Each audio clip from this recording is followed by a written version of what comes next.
Hello, Tech4Good Judges. I have uploaded a link which shows how the volunteer app of our side of our platform works. But a big part of our platform is the dashboard in which the charity staff work from, and that is the part that I wanted to just give you a really quick video demonstration of now, just so you're aware of how that works. So what you see here in front of you at the moment is the Volunteero dashboard. And what they can do is they can manage their clients, their volunteers, they can create volunteering missions, they can manage their reporting, expenses, and everything else from this platform. So just really quickly to run through, what they can do to start with is create volunteer registration forms. These are online and they can share them on their website and embed them on their website. They can add all of the relevant fields that they need to and questions that are required, that they need to capture information from their volunteers. Now, when volunteers submit that information, it creates volunteer records. They can then manage them through the process of training and interviews and things until they become approved. Then they can give them an app account. So for example, looking at Angela here, I can see everything that Angela has done. I can see her activity as well. So in order to report, I can see information on her profile and I can close down her app account at any time.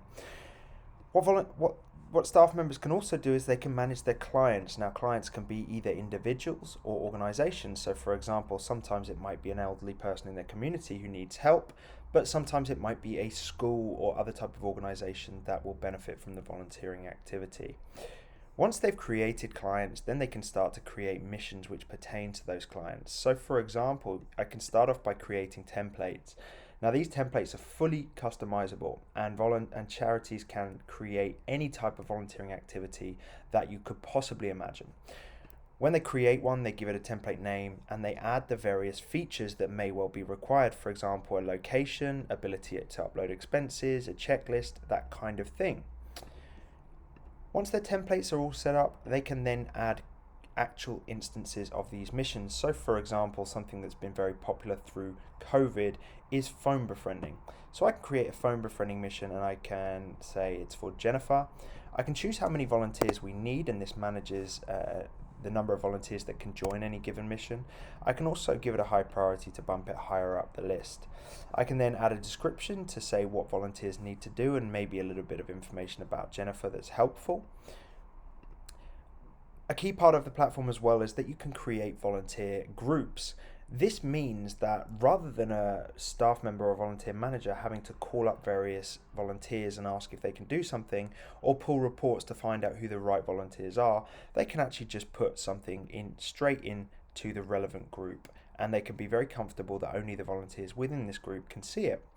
They can then create a time frame if that's necessary. For things like befriending or ongoing roles, that's not necessary because it's basically never ending.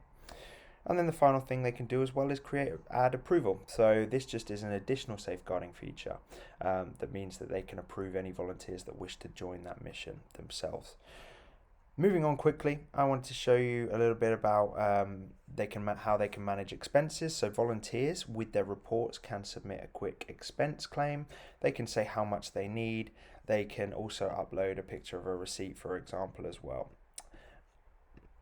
Volunteers will also submit really short, snappy reports after every communication with clients or after they've completed any given mission.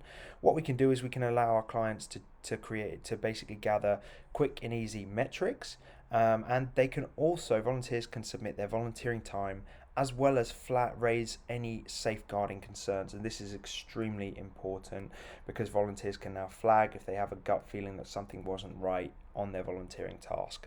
This can generate email notifications to the staff members, who can all manage their email notifications accordingly. Furthermore, you can create staff roles within an organization. So here are all of my colleagues.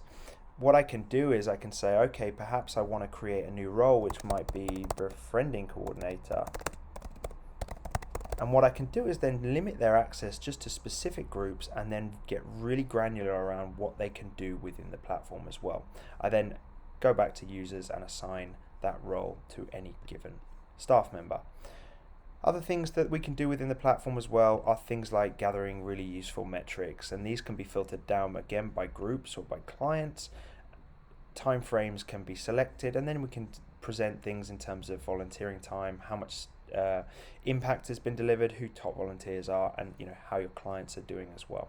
So I hope that gives a really, really brief summary of the dashboard. Again, we've only been live since approximately August, and we've only actually been open to other charities since January. So we're moving very fast, and we have a really extensive roadmap that we're looking at implementing over the next few months as well. And those things include things like the ability for volunteers to communicate with each other through the platform.